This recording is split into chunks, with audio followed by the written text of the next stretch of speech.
Welcome to Gambling with an Edge with your hosts Bob Dancer and Richard Munchkin. Bob Dancer is America's premier video poker writer and teacher. He's written 10 books, including Video Poker for the Intelligent Beginner and the best-selling $1 Million Video Poker. He helped develop the computer software Video Poker for Winners, and in 2004 he was inducted into the Video Poker Hall of Fame. Richard Munchkin has been a professional advantage player for over 30 years and is in the Blackjack Hall of Fame.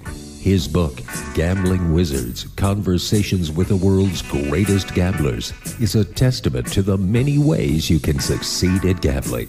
The goal of the show is that you'll be a more knowledgeable gambler tomorrow than you were yesterday. And now, here are Bob and Richard. Good evening. Welcome to Gambling with an Edge. I'm Bob Dancer. And I'm Richard Munchkin. Our guest tonight is award-winning journalist Doug J. Swanson, whose brand new book is called Blood Aces, The Wild Ride of Binion, the Texas gangster who created Vegas poker. We'll be talking to Doug in a few minutes. We received an email at gamblingwithanedge@gmail.com criticizing Richard. A few shows ago, we were discussing a James Grosjean column about trading off seats to a teammate. Our emailer wrote, Munch mentions getting ploppies off of a game so he and his team could make more money. He said the ploppies were taking money out of his pocket. I'm not a pro, and I strongly object to this sort of behavior. This is why the casino would not want Richard playing there. Not only is he making money, he is preventing the casino from making money by shooing away the casino's best customers. I've seen some form of intimidation on the slot side, and it's just wrong. It's bad for the casino, bad for the average player, and in the long run, I think it is bad for the pro as well. How do you respond to that, Richard? Well, first of all, I have to say I want the casino to make money. I want the casino to be successful because the more money the casino makes, the more money I can take out of that particular casino. So, I want the civilians to play there. But often, in order for me to make money, I need, the table to myself and my partners. Or even if it's just myself, the civilian players slow the game down, which means I earn a lot less than I would if they weren't there.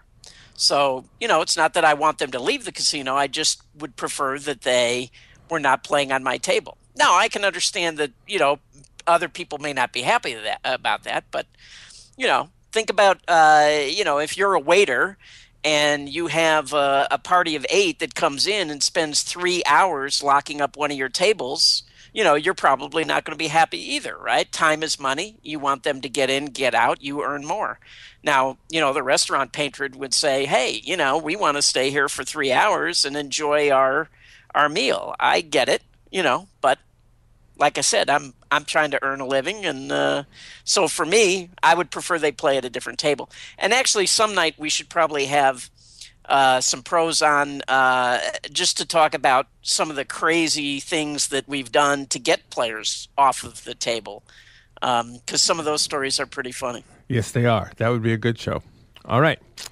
The next question, this is going to go to you as well, Richard. On the website, richardmunchkin.com, a post recently recommended the blog called The Eye and the Grinder, although the exact reference is more complicated than that, so you're better off going directly to Munch's site. What's this blog all about, Richard? This blog was started by a guy named T. Dane, who is a surveillance professional.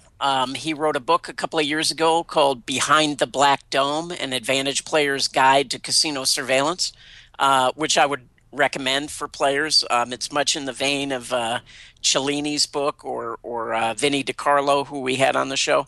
This is a guy who's a surveillance guy, but he is sympathetic to advantage players. So he started a blog, and there's interesting stuff in there. So check it out. He's writing almost every day, too. He started only a few weeks ago, but there's like 8 or 10 or 15 different articles that he's written. Got a lot to get off his chest. A lot of bloggers start that way, and then after a while it slows down. So, yes, it does. I'm happy to see it, but I wouldn't expect him to keep up that pace. All right.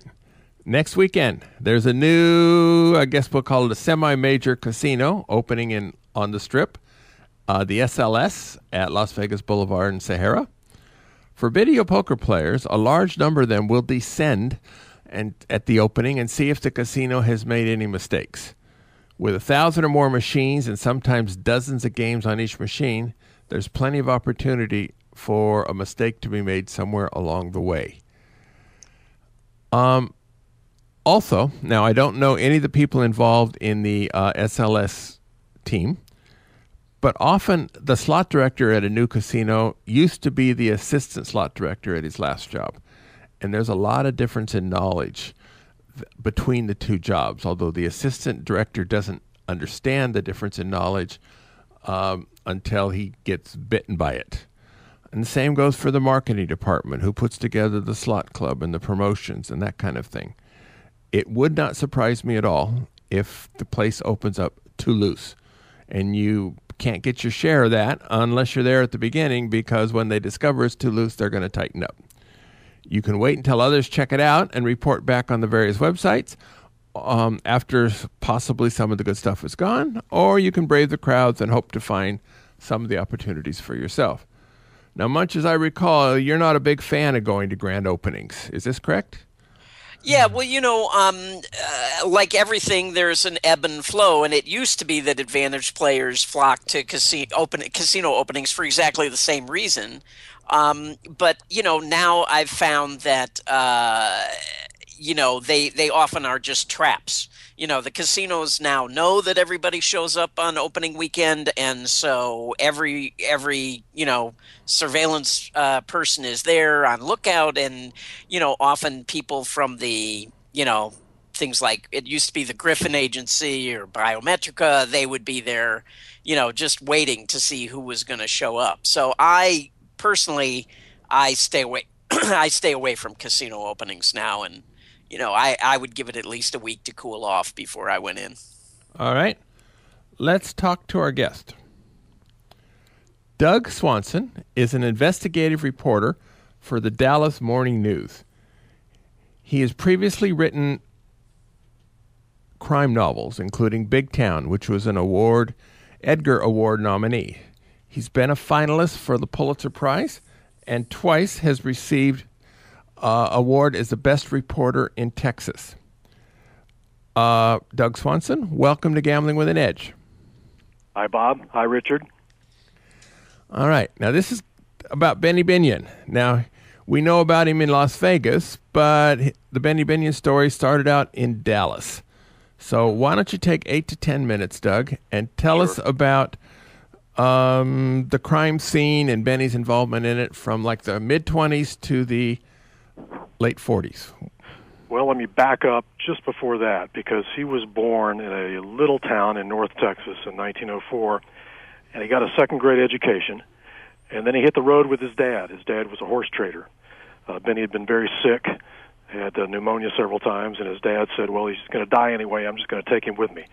So Benny's dad, Lonnie Lee Binion, took this young boy out on the road with him, out across the great prairies of Texas, trading horses, and then later Binion fell in with roving gamblers who would go from town to town with their dice games, and young Benny learned to be a steerman for those games. He'd go out and find the customer. He'd rove around town looking for the guy with the hunger in his eye, and that's where Benny learned dice as a very young man. That was his education with these roving gamblers. Now, in the early 1920s, he came to Dallas. But he started out in Dallas as a bootlegger. This was during Prohibition, and he was a middleman. He figured out where the best moonshine was.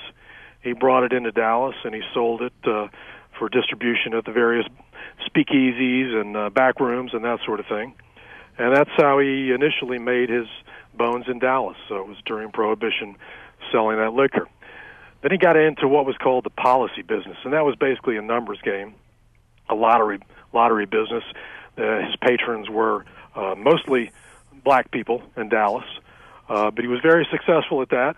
And one of the reasons he was successful was that he didn't tolerate any rivals. One of the first incidents was he was driving down the street with a friend of his, an associate. They saw one of his rivals doing business, so Binion and the associate jumped out of their car, ran over to the rival's car, and shot him dead on the spot. And that was a lesson to anyone who thought they might want to get in Benny's way in the policy business. About 1936, the city of Dallas, in effect, deregulated the gambling business, meaning the dice business in Dallas. And they did that because they had a big centennial celebration in Dallas, and they were losing people to Fort Worth, the city about 35 miles away, which had its own celebration. And in Fort Worth, they had an exhibit featuring topless cowgirls. So everybody was going over to Fort Worth. Dallas said, we need to get these people back, so what are we going to do? We're going to not enforce gambling laws. We're not going to enforce prostitution laws. So Benny moved in at that point and started what he called the Southland Syndicate, and that was named for a hotel in downtown Dallas where he had one of his dice rooms. He had maybe a dozen dice rooms around town, and then he controlled all the others by demanding that they pay him a percentage of the handle. So he was by 1938, 1939, 1940, he was the top dice man in Dallas. He did that by, again, controlling his rivals and by owning the cops and owning the district attorney. He had friends all over town. He was the top guy. It was also a very violent time because these guys were like the drug gangs are now. They killed each other, but they killed a lot. And Benny had a running feud with a man named Herbert Noble, who also owned a dice den, and Noble didn't want to pay Binion 25% of his revenue, so this started a long feud, and there were multiple attempts to kill Herbert Noble. They tried shooting him. They tried to blow up his car. He was a pilot. They tried blowing up his airplane. He was known as Herbert the Cat Noble because he escaped so many times, these attempts on his life. He always blamed Binion for that. Binion never copped to it, but everyone believed Binion was the man behind that. At one point, Noble got so upset that he welded some bomb racks to the wing of his single-engine airplane. He had 2 napalm bombs. He had planned to fly over Binion's house and bomb the Binion family with these bombs, but the police stopped that. At another point, the professional hitmen in Dallas put a bomb under Noble's car, but Noble's wife came out and started the car, and it killed Noble's wife. So this went on for many, many years, and it was a very famous feud here in Dallas. Throughout it all, Binion kept his control. Then, in 1946, a new district attorney was elected, a new sheriff was elected, and they did not like Benny Binion. And so Benny Binion loaded up his Cadillac, allegedly with $1 million in the trunk. He had 2 of his associates, both carrying Thompson submachine guns, and they left Dallas and drove to Las Vegas. Uh-huh. So Benny Binion is now in Vegas. Yes. And he's a bit of a gangster, big admirer of Bugsy Siegel. Yes. How did Binion end up owning the Horseshoe? Well, he started out with the Las Vegas Club on Fremont Street. He was in business with a man named Kel Housells. I'm sure a lot of your listeners are familiar with him. Then he had another club called the Western Club, also on Fremont, very briefly. But in 1949, he and his son Jack bought what was left of the old El Dorado Club and turned that into the Horseshoe. And it was a success from the very first night. Now, one of the things that I have always heard, that one of the things he did, he was the first, it's hard to separate fact from fiction, so I'm wondering if you were able to track some of this down. Like, I've heard that he was the first person to serve free drinks to the patrons. Is that true? Well, I don't know if that's true. I mean, certainly that's the legend, and he did serve free drinks to patrons, and he sent the limo out to the airport to pick them up, and he gave away a lot of comps. His saying was, treat the little people like big people. That's the way he operated. Was he the first? I don't know. You raised an interesting point. There are an awful lot of stories about Benny Binion, and you can hear them all night long. I gave a speech in Dallas last night to about 250 people, and many of them knew the Binion family, had said they were friends with Benny, and they were all telling these stories, but you try to run them down, and it becomes impossible. So in my book, I tried to stick with what I could verify one way or another. But someone like Benny Binion, there are 1,000 stories about Benny, and some of them are true.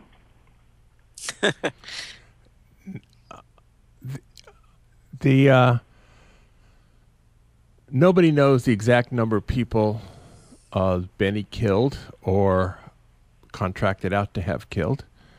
Right. He was never convicted of murder, but he did go to prison. How did that happen? Well, let me address the first part of your question. He only acknowledged killing two people. One was the rival policy man that I mentioned earlier. The other was a rival bootlegger in Dallas. They were meeting in the backyard of one of Binion's houses in Dallas. It was not going well, this meeting, and the bootlegger allegedly pulled a knife.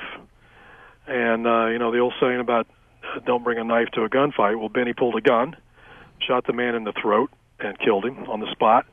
And because of his quick-draw capabilities, that's supposedly where he got the nickname the Cowboy. And by the way, he didn't serve any time for that killing or for the other. He walked away from both of them. That's the way things worked in those days.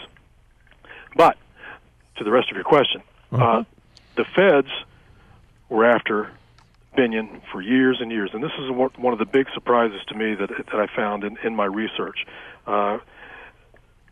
The federal government was after Binion for his taxes. His rival, Herbert Noble, whom I had mentioned earlier, tipped the authorities to Binion's headquarters, where it was, his dice headquarters. And the authorities raided it and found all his books and found that he was some years making more than $1 million off the dice game, but was reporting income of about $2,000. So the feds got very interested in this. But there was another reason they were interested. The Bureau of Internal Revenue, as it was then called in the early 1950s, had undergone a series of scandals, shakedown scandals, bribery scandals, things like that. It was a very dirty operation in the mind of the public. And so they wanted to straighten up their reputation. So the feds began this campaign against Binion, and it at one level was orchestrated by J. Edgar Hoover, the director of the FBI. And I think lots of people knew that because they knew the FBI chased Benny. But what I found and what surprised me was it wasn't just Hoover, it was the Attorney General of the United States at that time, who held a series of meetings with his subordinates and with representatives of the FBI, planning how to get Benny Binion. And it didn't just stop there. It went all the way to the White House. President Harry Truman gave his Attorney General and FBI Director Hoover advice on how to pursue Benny Binion. They finally nailed him for taxes, and they sent him to Leavenworth in 1953 on a 5-year sentence. And so he wasn't able to keep the horseshoe in his name, right? That's the horseshoe was kept in Jack's name, or Jack and Teddy? No, it was nominally put in the name of a man named Joe W. Brown, who was a horse racer out of New Orleans. And that was the story at the time. But if you go back and look at some of the FBI documents that I saw, Joe Brown was just really a titular head. And what happened is a lot of the mob guys moved in at that point. Eddie Levinson was one of them, started taking over the horseshoe, kicking Benny's people out, running to themselves, skimming a whole bunch of money out of the place. and sending it off to the mob in Chicago, Detroit, Miami, New Jersey, out in there. It was a money factory for the mob while Benny was in prison. And how did he take it back when he got out? He had a ranch in Montana, which he mortgaged. He cobbled together some other money, and he got lucky. At that time, the feds were starting to take a hard look at skimming in Nevada, and I think some of the mobsters who were in control wanted to back off a little bit, get a little less high profile, so they allowed Benny to buy the horseshoe back. Huh. And was he able then to put his name on the license? No, that you're right. That was in Jack's name, and Benny was listed as a public relations consultant, which of course was a ruse. That everybody knew that was a ruse. He ran the place. He sat at his table in the Horseshoe Restaurant. That was his office. People would come see him there, and he ran it from there. He was always in charge. I mean, Jack was from the first was a very astute businessman, and he ran a lot of the business affairs. Teddy Jane, Benny's wife, helped a lot too. She was back in the counting room a lot, and the cage, worked the cage. So it was a family affair. But Benny Binion was running the place. There's no doubt about that. There's reports that the police didn't come and bother the people at the Horseshoe very much because the Binions would take care of things from the inside. Is that true? Oh, that's absolutely true. And I was talking when I was researching the book. I was talking with Oscar Goodman one day. In fact, it was his last day as mayor. I was there talking to him, and I asked him about that, and he said, people didn't cheat at the Horseshoe.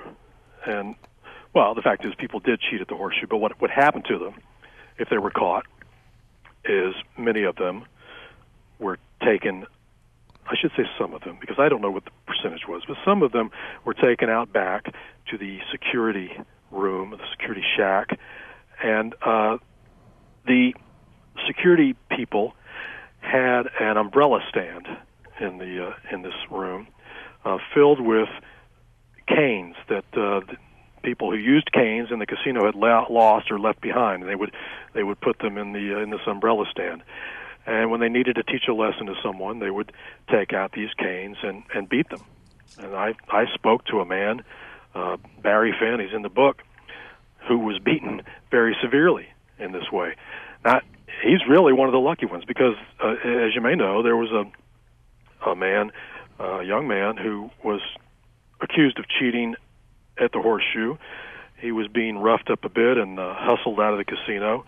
He kicked in a plate glass window, broke it, and was running down Fremont Street in the very early hours of the morning, stumbled right in front of the Horseshoe, and 3 men came out of the Horseshoe. One of them was a security guard, one of them was a pit boss, one of them was Ted Binion, Benny Binion's son, and the pit boss took a gun, put it to the man's head, and shot him in the head and killed him right there on the sidewalk in front of the Horseshoe. I was actually there the night that happened. Really? And the impression I had, I watched them throw the guy out, was that he was being drunk and obnoxious. I never heard anything that anyone had accused him of cheating. The story going around that night when it happened was that Ted was the one who pulled the trigger, but right. the other guy ended up taking the rap for it.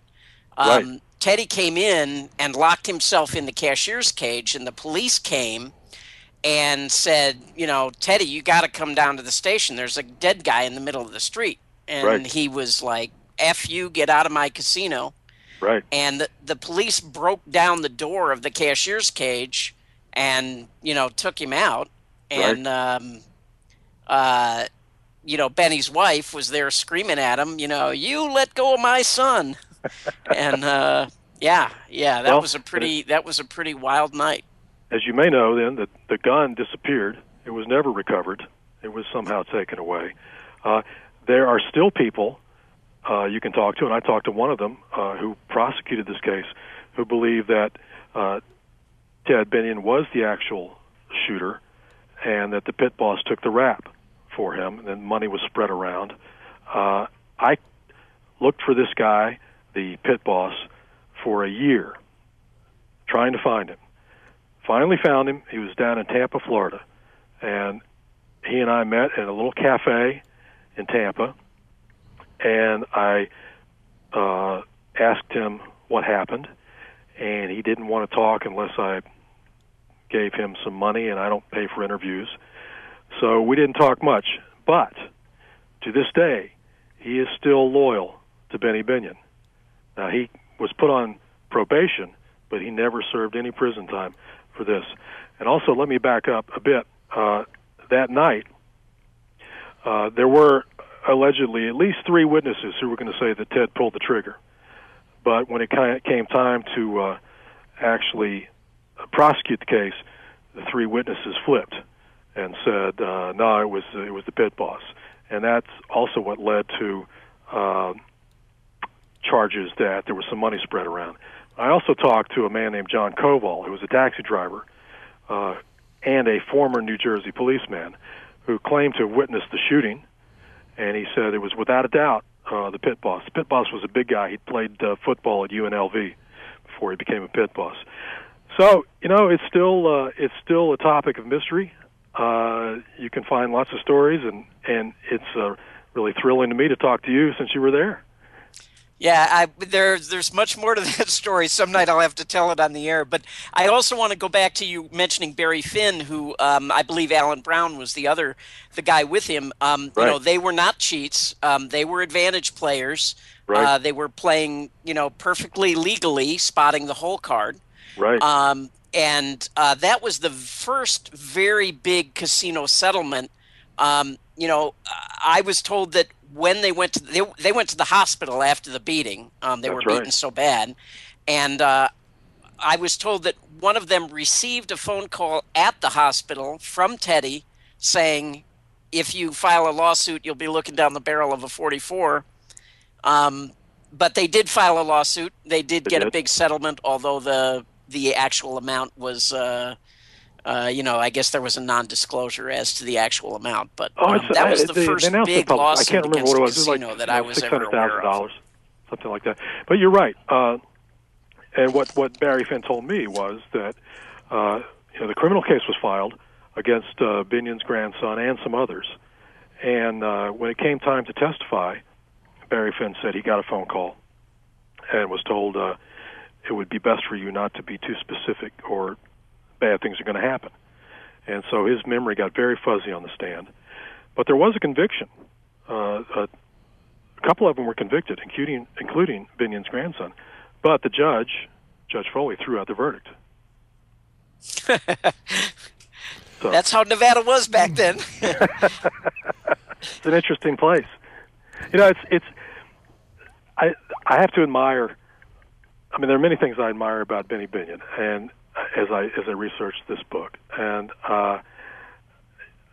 obviously he did some things that don't hold up to normal standards. He killed 2 people to begin with, but there were a lot of other things he was accused of doing.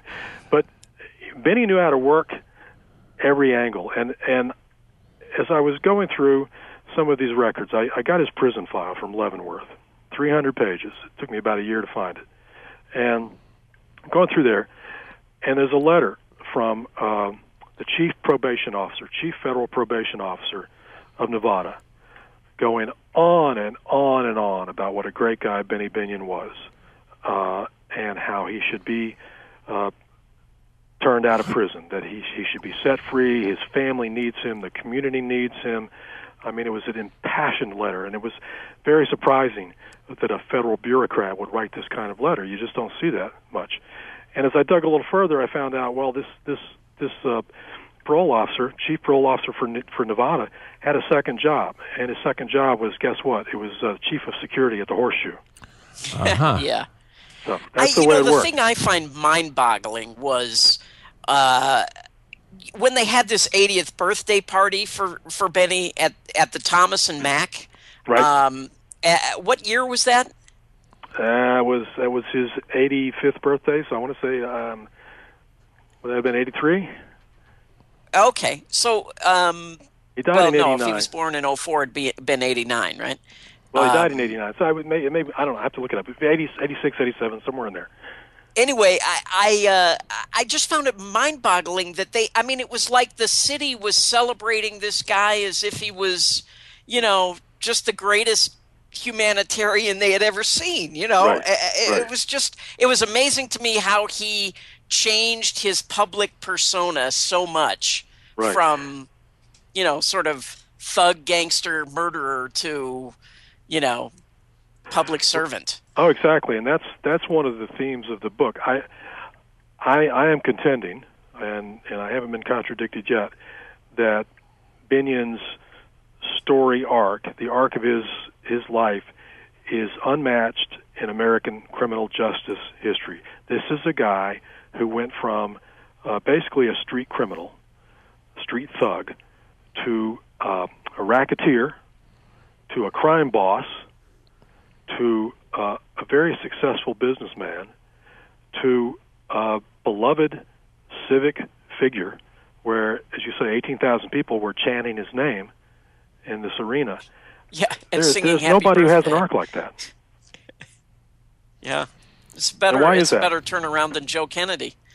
And I think there's several reasons, and one is, I think, that Binion figured out early on how to get the loyalty of people. I mean, he was a very, very engaging guy, right? I mean, people who loved him really loved him, and people who feared him really feared him, and often for good reasons. But he became a major philanthropist in Las Vegas, gave away tons of money. But he didn't just, it wasn't just that. He gave away money all the time to all sorts of people. If you were a busted-up rodeo guy from Texas and you wandered through the Horseshoe, Benny would buy you a steak and give you a roll of chips, or give you a handful of chips and maybe $100 and send you on your way. And people just loved him for that. Now, there's two big poker stories in Binion's life. One was Johnny Moss versus Nick the Greek. Right. And the other was founding of the first World Series of poker. Right. So pick one of those and tell us about it. Well, let me ask you a question. Okay. Because I had not been able to ascertain this. Do you believe the Johnny Moss Greek match ever really happened, the way it's now described? I mean, now it's a part of great poker lore, this tremendous match of the gods at the poker table. But there are no pictures, right? The newspapers didn't mention it at the time. It didn't come up in at the Greek's funeral. When Benny Binion sat down with an oral historian from the University of Nevada, Reno, and gave her 100 pages worth of material, he didn't mention Moss and the Greek. So, did it happen? Wow. Interesting question, yeah. But the World Series of Poker, obviously, of course that happened, and it started in 1969 when Benny and son Jack went down to a so-called Texas gamblers reunion in Reno, and there was a casino operator down there who put together a poker game with a few of the all-stars. Puggy Pearson was there, Sailor Roberts, Doyle Brunson, and it was just sort of a way to fill out the slow time of the season, maybe get a few people in the casino. They didn't do it a second year, but Benny and Jack saw it and thought, hey, this might be a pretty good idea. It might be kind of a little publicity stunt. Let's get 5, 6, 7 players in the Horseshoe, and maybe some people will come in and watch them play, and maybe they'll lose some money at our tables while they're here. It started out very, very small in 1970, just a handful of players. I mean, the Horseshoe didn't even have a poker room. They had to move some tables out of the way, set up the poker table. Yeah, there was a little alcove off the pit, and they would set up the poker tables there in the alcove. Yeah, right.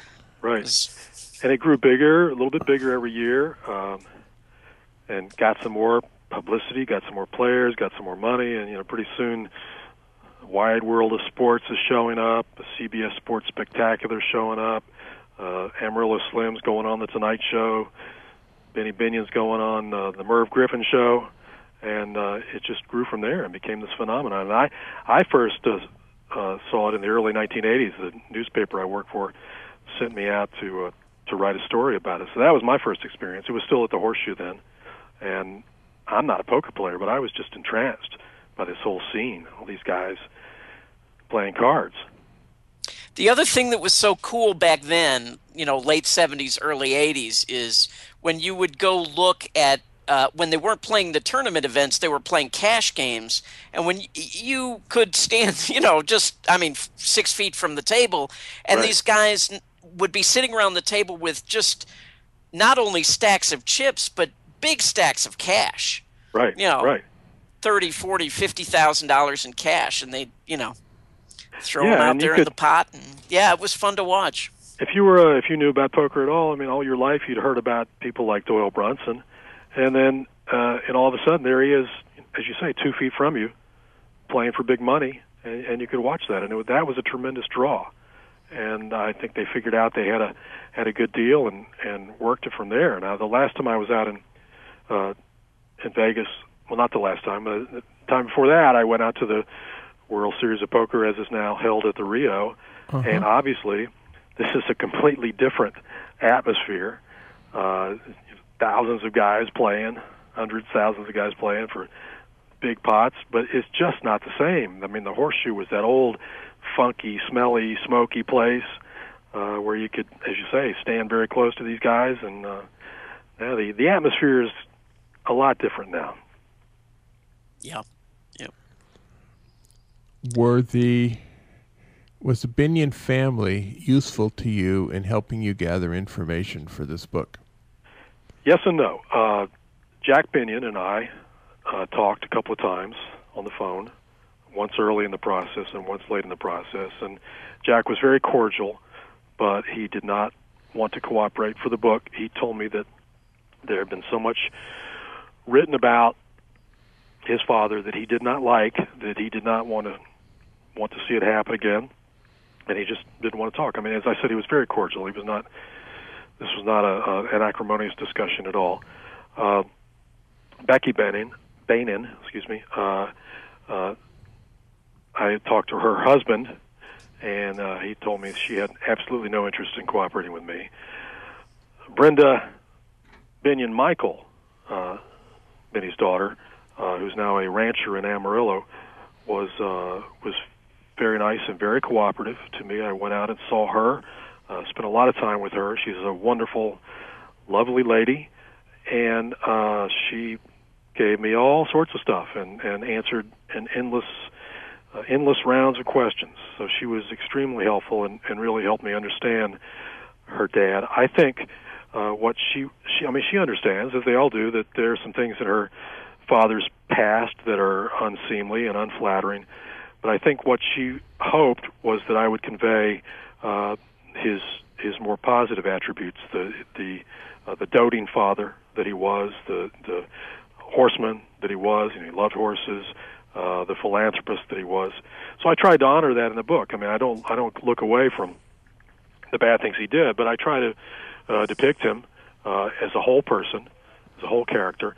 I did a little Q&A for the New York Times that ran today, and I said in that I was surprised when I finished how much I liked the man. There's no disguising that he did some bad things, but he's just a fascinating guy. That's a long way of answering your question, but two of the three surviving children did not want to talk to me for the book, but Brenda spent a lot of time with me. And I was able to run down a lot of his friends. A lot of people had worked with him. There was a man here in Dallas who was alleged to have been Benny's favorite hitman back in the day. He was still alive in his 90s, and so I went out to see him. Now retired, and I guess hitmen have a good pension plan because he lived in a really nice house out in North Dallas with a big pool and all that. He's since passed on, but he was very nice about talking to me about Binion. He was one of the guys who made the trip with Benny when he left Dallas. He was one of the guys with a Thompson submachine gun who jumped in the Cadillac with with Benny. This guy was so tough. Here's how tough this guy was. He only had one eye. Well, to begin with, he'd been a Marine in World War II in the Pacific Theater, and he was in some of the worst fighting in the Pacific. But then he came back here and got involved in the other business. And when I met him, he only had one eye. And what had happened was Herbert Noble, the Binion rival, whom I mentioned earlier, had sent someone to kill this man, Mr. Matthews. And when Mr. Matthews was asleep, the man walked up to the bed and shot him in the head, shot him through the eye. The bullet exited at the temple. And Mr. Matthews got up, looked in the mirror, and saw he'd been shot in the head and drove himself to the doctor. That's how tough he was. Wow. And I said, well, Mr. Matthews, what happened to the guy who shot you? And he said, oh, he got dead a little later. He got dead. That's all the detail he would give me. Well, so you were able to get Benny's FBI file? Is that right? Yeah, and that was both hard and easy. And the FBI, the way you do it is you file a Freedom of Information Act request with the FBI, and sometimes it will take them years to process this. But fortunately, they had already processed what they had of Benny's file, so they sent me that right away. But it turned out it was only about half the file. The rest of the file, as far as I know, is the rest, was with what was called the House Select Committee on Assassinations, and that was a group that was assembled by the House of Representatives in the 1970s to investigate the assassinations of John F. Kennedy, Robert Kennedy, and Martin Luther King. And as you may recall, when JFK was killed in Dallas, there was a lot of investigation into Jack Ruby's background, Jack Ruby being the bar owner who killed Lee Harvey Oswald. There was a lot of investigation into his background and his mob connections. And so that's why the FBI was looking into the Dallas mob of the 1960s. The rest of Binion's file was in there. So it was in two parts, but I eventually put it all together. And I hope it's all of it. God knows there may be some more of it floating around out there. I never did get all of Ted Binion's file, Benny's son. That, according to the FBI, runs to about 12,000 pages. I only got about 500 of them before I had to finish writing the book. So, who knows what's still in that file or when I'll get it. I should live so long. But one of the things that I found really interesting in Benny's file, beyond what I mentioned earlier with the White House being involved, is that in his later years, Binion became a confidential informant for the FBI. They had listed him for years and years and years as a top hoodlum. But the local FBI special agent in charge eventually converted him to a confidential informant, and J. Edgar Hoover signed off on that, and Benny started feeding them information. I don't think it was good information, from what I could tell. I don't think it was especially vital information. But the idea that Benny Binion, who had been sent to Leavenworth by the FBI and the feds, would turn pigeon for the Bureau, to me was quite stunning. And when I would try it out on his friends, they just wouldn't believe me. Oscar Goodman said that's a lie. I can't believe that. And there's another friend of his, a Texan named Billy Bob Barnett. I told him, and he said, I no more believe that than if you told me there are margins landing out there in the parking lot. They just wouldn't buy it. But it's there in the record. It's there in black and white. Interesting. All right, we're talking to Doug Swanson. He's written this very interesting biography of Benny Binion called Blood Aces. We're going to do a few commercials now, and then we have some more questions for Doug. The South Point has more than 10,000 games, returning more than 99%. That's more than anybody else has. Every August, every Sunday, Monday, Tuesday, and Wednesday between 3 a.m. and 11 p.m., you can earn 200 points and spin the wheel in their $400,000 Swipe and Win giveaway. Prizes include up to $50 in free play, free breakfast buffet, and a booby prize of 2,500 points, which is worth $750. Of course, another booby prize you can get is a 2-for-1 buffet. For those of us who have plenty of food comps around town, this one is worthless. One of the possible prizes is called mystery gifts. This is basically a recycled giveaway item. It could be like an electric knife, could be a South Point jacket, could be something. You always have a choice of 2 or 3 items to choose between, and if you don't like your choice today, come back. As long as you come back before September 4th, you can redeem all of the prizes at that time. They're also giving away $600,000 this month to penny slot players. These are random awards that you collect at your machines. And this is in the form of free slot play. There are a number of must-hit-by machines that are sometimes worth playing as the meters grow high enough. This promotion makes those games extra good to play because there's a good chance you'll collect some of the bonus money on your way to collecting the jackpot on the machine. According to one source in the casino, the bonus adds about 2% to the return of the game. We'll be starting up video poker classes beginning September 10th on Wednesdays at noon. First class will be Jacks Are Better. We'll be talk more about them as we get closer. At the Palms, they have drawings every Friday night at 7 p.m. 10 winners share $10,000. You earn 5 times entries on Friday and Saturday, 8 p.m. to midnight, 2 times entries Sundays and Tuesdays. You do not have to be present at the drawing to win, but you need to claim your prize before midnight or you forfeit. Any player who enters the Friday drawing prior to 6:45 p.m. on Friday receives $10 in free play on Saturday. PFP, play for points, play for prizes, Monday through Friday. Tomorrow ends the 2 weeks where the gift cards from CVS may be obtained, up to $200 a day in gift cards. And for the last 2 weeks of the month, the main prizes are gift cards for Albertsons Markets. There is a $50,000 slot tournament next weekend that you can earn your way into. Between midnight this coming Monday, August 18th, through 10 a.m. Saturday, August 22nd, you need to earn 2,500 slot points or 40,000 video poker points to qualify. The tournament itself will begin noon Saturday 22nd. First prize is $20,000. Prizes go 100 deep. Videopoker.com remains the best place to practice a wide variety of games, including Quick Quads, Ultimate X, Extra Draw, Frenzy Poker, Hyper Bonus, and many others. Often these games are the best returning games in a casino, so if you want to practice them beforehand, this is a good place to do it. They have daily, weekly, and monthly contests. The weekly contest this week is 100 Play Quick Quads. This is a fun game, one of my personal favorites. As of today, the top 10 places all had an excess of 400,000 points for 100 hands. Practically speaking, the only way you can get that is to be dealt a royal, or if you're playing triple-double bonus, be dealt 4 aces and a kicker.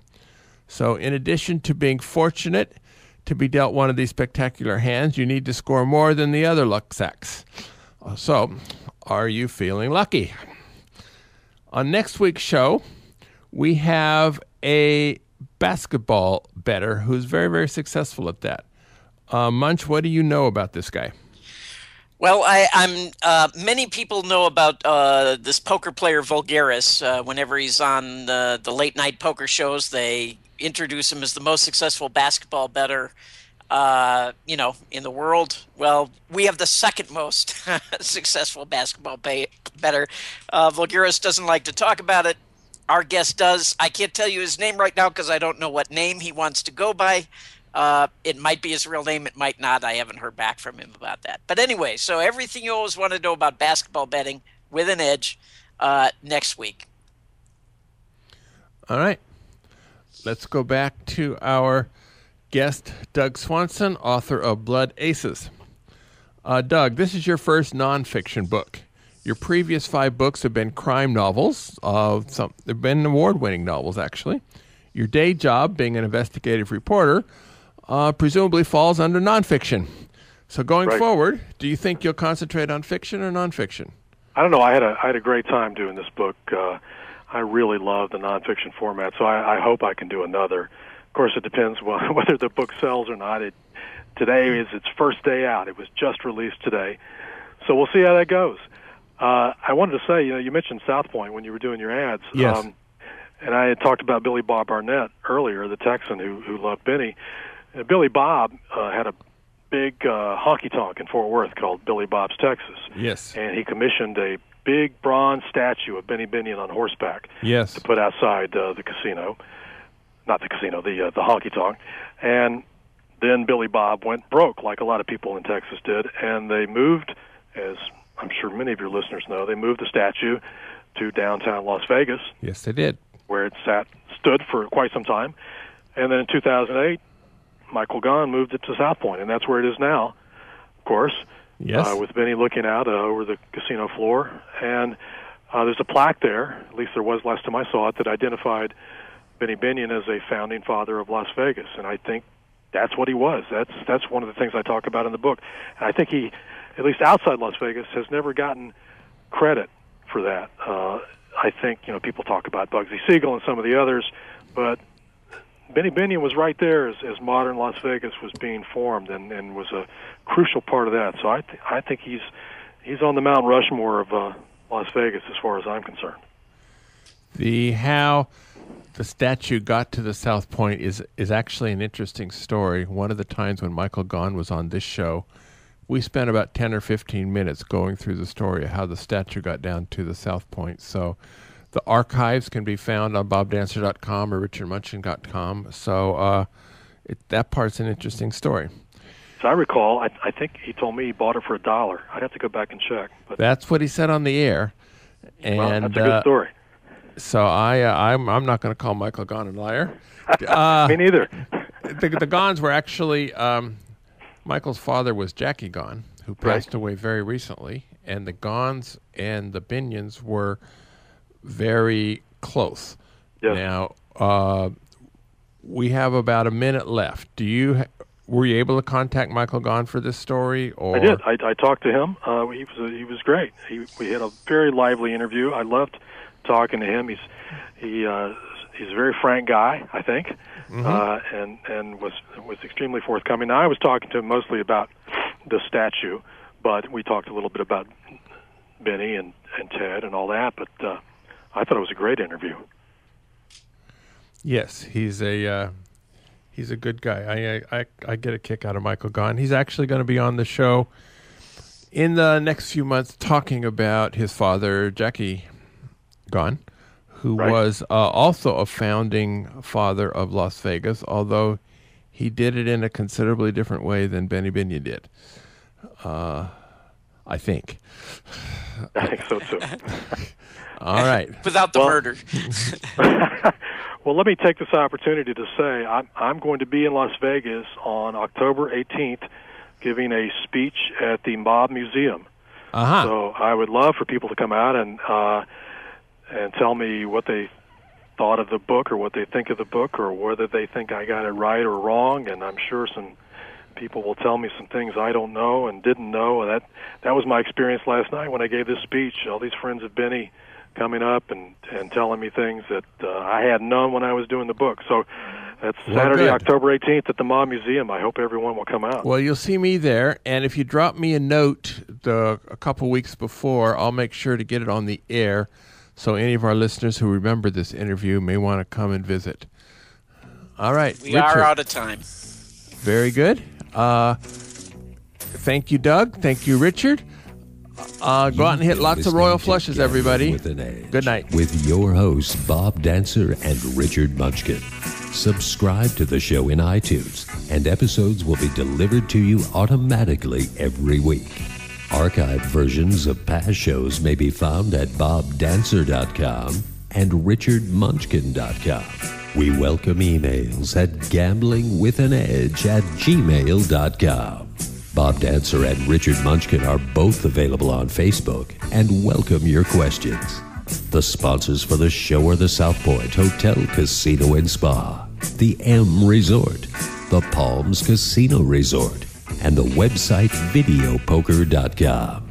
Join us again next week for another Gambling with an Edge.